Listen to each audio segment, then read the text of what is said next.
The Tree by Dylan Thomas. Rising from the house that faced the Jarvis Hills, in the long distance there was a tower for the daybirds to build in and for the owls to fly around at night.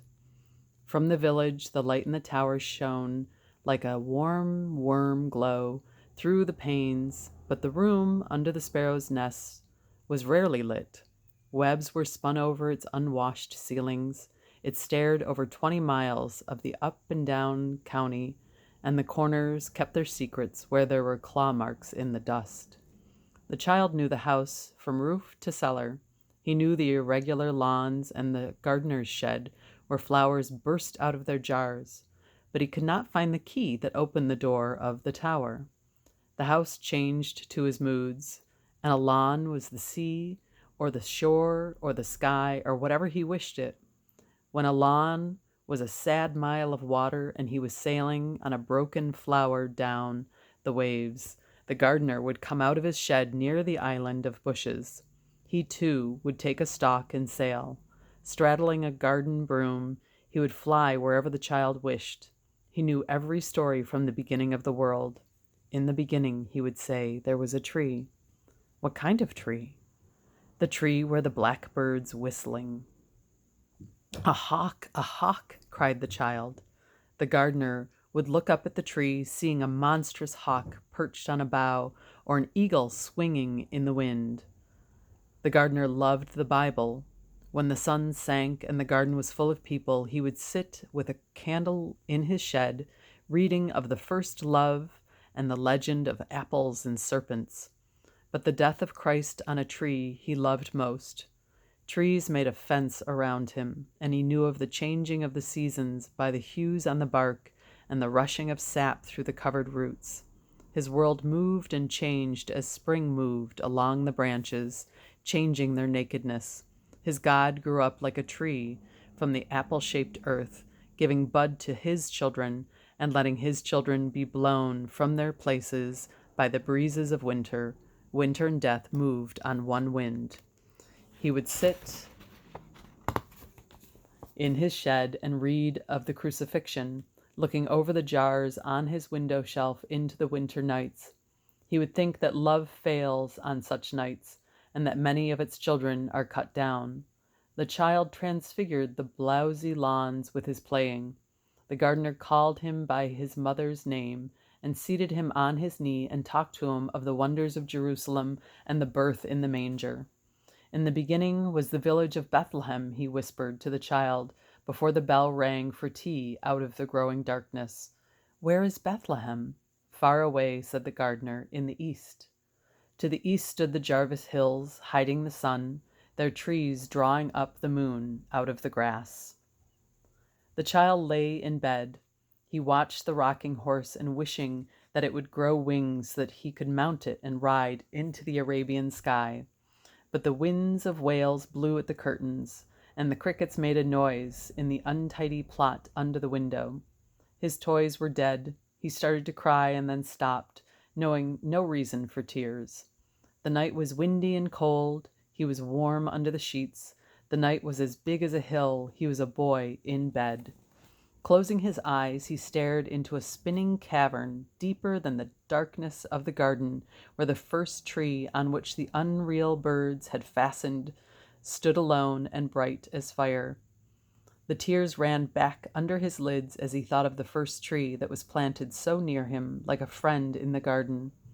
He crept out of bed and tiptoed to the door. The rocking horse bounded forward on its springs, startling the child into a noiseless scamper back to bed. The child looked at the horse, and the horse was quiet. He tiptoed again along the carpet and reached the door and turned the knob around and ran on to the landing. Feeling blindly in front of him, he made his way to the top of the stairs. He looked down the dark stairs into the hall, seeing a host of shadows curve in and out of the corners, hearing their sinuous voices, imagining the pits of their eyes and their lean arms. But they would be little and secret and bloodless, not cased in invisible armor, but wound around with cloths as thin as a web. They would whisper as he walked, touch him on the shoulder, and say "S" in his ear. He went down the stairs. Not a shadow moved in the hall, the corners were empty. He put out his hand and patted the darkness, thinking to feel some dry and velvet head creep under the fingers and edge like a mist into the nails. But there was nothing. He opened the front door and the shadows swept into the garden. Once on the path, his fears left him. The moon had lain down on the unweeded beds, and her frosts were spread on the grass. At last he came to the illuminated tree at the long gravel end, older even than the marvel of light, with the wood lice asleep under the bark, with the boughs standing out from the body like the frozen arms of a woman. The child touched the tree. It bent as to his touch. He saw a star, brighter than any in the sky, burn steadily above the first bird's tree and shine on nowhere but on the leafless boughs and the trunk and the traveling roots. The child had not doubted the tree. He said his prayers to it, with knees bent on the blackened twigs the night wind fetched to the ground. Then, trembling with love and cold, he ran back over the lawns towards the house. There was an idiot to the east of the county who walked the land like a beggar. Now at a farmhouse and now at a widow's cottage he begged for his bread. A parson gave him a suit, and it lopped round his hungry ribs and shoulders, and waved in the wind as he shambled over the fields. But his eyes were so wide, his neck so clear of the country dirt, that no one refused him what he asked, and asking for water he was given milk. "Where do you come from?" "From the east," he said. So they knew he was an idiot and gave him a meal to clean the yards. As he bent with a rake over the dung and the trodden grain, he heard a voice rise in his heart. He put his hand into the cattle's hay, caught a mouse, rubbed his hand over its muzzle, and let it go away. All day the thought of the tree was with the child. All night it stood up in his dreams as the stars stood above its plot. One morning towards the middle of December, when the wind from the farthest hills was rushing around the house, and the snow of the dark hours had all not dissolved from lawns and roofs, he ran to the gardener's shed. The gardener was repairing a rake he had found broken. Without a word, the child sat on a seed box at his feet and watched him tie the teeth, and knew that the wire would not keep them together. He looked at the gardener's boots wet with snow, at the patched knees of his trousers, at the undone buttons of his coat, and the folds of his belly under the patched flannel shirt. He looked at his hands as they busied themselves over the golden knots of wire. They were hard brown hands, with the stains of the soil under the broken nails and the stains of tobacco on the tips of the fingers. Now the lines of the gardener's face were set in determination, as time upon time he knotted the iron teeth only to feel them shake insecurely from the handle. The child was frightened at the strength and uncleanliness of the old man, but looking at the long, thick beard, unstained and white as fleece, he soon became reassured. The beard was the beard of an apostle. "I prayed to the tree," said the child. "Always pray to a tree," said the gardener, thinking of Calvary and Eden. "I pray to the tree every night." "Pray to the tree." The wire slid over the teeth. "I pray to that tree." The wire snapped. The child was pointing over the glass house flowers to the tree that, alone of all the trees in the garden, had no sign of snow. "An elder," said the gardener. But the child stood up from his box and shouted so loud that the unmended rake fell with a clatter on the floor. "The first tree! The first tree you told me of! In the beginning was the tree you said. I heard you!" the child shouted. "The elder is as good as another," said the gardener, lowering his voice to humor the child. "The first tree of all," said the child in a whisper. Reassured again by the gardener's voice, he smiled through the window at the tree, and again the wire crept over the broken rake. "God grows in strange trees," said the old man. "His trees come to rest in strange places." As he unfolded the story of the 12 stages of the cross, the tree waved its boughs to the child. An apostle's voice rose out of the tarred lungs. So they hoisted him up on a tree and drove nails through his belly and his feet. There was the blood of the noon sun on the trunk of the elder, staining the bark. The idiot stood on the Jarvis Hills, looking down into the immaculate valley, from whose waters and grasses the mists of morning rose and were lost. He saw the dew dissolving, the cattle staring into the stream, the dark clouds flying away at the rumor of the sun. The sun turned at the edges of the thin and watery sky like a sweet in a glass of water. He was hungry for light, as the first and almost invisible rain fell on his lips. He plucked at the grass and, tasting it, felt it lie green on his tongue. So there was light in his mouth, and light was a sound at his ears, and the whole dominion of light in the valley that had such a curious name. He had known of the Jarvis Hills. Their shapes rose over the slopes of the county, to be seen for miles around, but no one had told him of the valley lying under the hills. Bethlehem, said the idiot to the valley, turning over the sounds of the word and giving it all the glory of the Welsh morning. He brothered, there we go. He brothered the world around him, sipped at the air as a child newly born sips and brothers the life of the Jarvis Valley, steaming up from the body of the grass and the trees and the long hand of the stream, lent him a new blood. Night had emptied the idiot's veins, and dawn in the valley filled them again. Bethlehem, said the idiot to the valley. The gardener had no present to give the child, so he took out a key from his pocket and said, "This is the key to the tower. On Christmas Eve I will unlock the door for you." Before it was dark, he and the child climbed the stairs to the tower. The key turned in the lock, and the door, like the lid of a secret box, opened and let them in.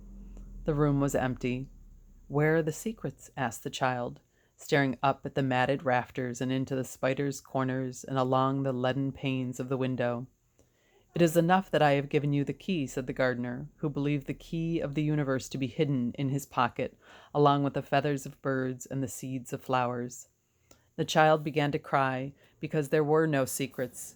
Over and over again, he explored the empty room, kicking up the dust to look for a colorless trapdoor, tapped the unpaneled walls for the hollow sound of a room beyond the tower. He brushed the webs from the window and looked out through the dust into the snowing Christmas Eve. A world of hills stretched far away into the measured sky, and the tops of hills he had never seen climbed up to meet the falling flakes.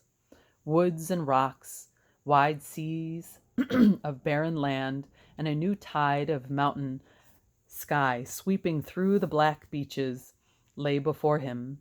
To the east were the outlines of nameless hill creatures and a den of trees. "Who are they? Who are they?" "They are the Jarvis Hills," said the gardener, "which have been from the beginning."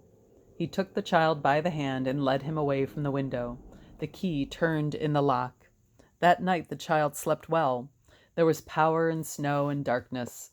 There was unalterable music in the silence of the stars. There was a silence in the hurrying wind, and Bethlehem had been nearer than he expected. On Christmas morning the idiot walked into the garden. His hair was wet, and his flaked and ragged shoes were thick with the dirt of the fields. Tired with the long journey from the Jarvis Hills and weak for want of food, he sat down under the elder tree where the gardener had rolled a log. Clasping his hands in front of him, he saw the desolation of the flower beds and the weeds that grew in profusion on the edges of the paths. The tower stood up like a tree of stone and glass over the red eaves. He pulled his coat collar around his neck as a fresh wind sprang up and struck the tree. He looked down at his hands and saw that they were praying. Then a fear of the garden came over him. The shrubs were his enemies, and the trees that made an avenue down to the gate lifted their arms in horror. The place was too high, peering down onto the tall hills. The place was too low, shivering up at the plumed shoulders of a new mountain. Here the wind was too wild, fuming with the silence, raising a Jewish voice out of the elder boughs. Here the silence beat like a human heart, and as he sat under the cruel hills, he heard a voice that was in him cry out, "Why did you bring me here?" He could not tell why he had come. They had told him to come and had guided him, but he did not know who they were. The voice of a people rose up out of the garden beds, and rain swooped down from heaven. "Let me be," said the idiot, and made a little gesture against the sky. "There is rain on my face, there is wind on my cheeks." He brothered the wind. So the child found him under the shelter of the tree, bearing the torture of the weather with a divine patience, letting his long hair blow where it would, with his mouth set in a sad smile. Who was this stranger? He had fires in his eyes. The flesh of his neck under the gathered coat was bare. Yet he smiled as he sat in his rags under a tree on Christmas Day. "Where do you come from?" asked the child. "Far from the east," answered the idiot.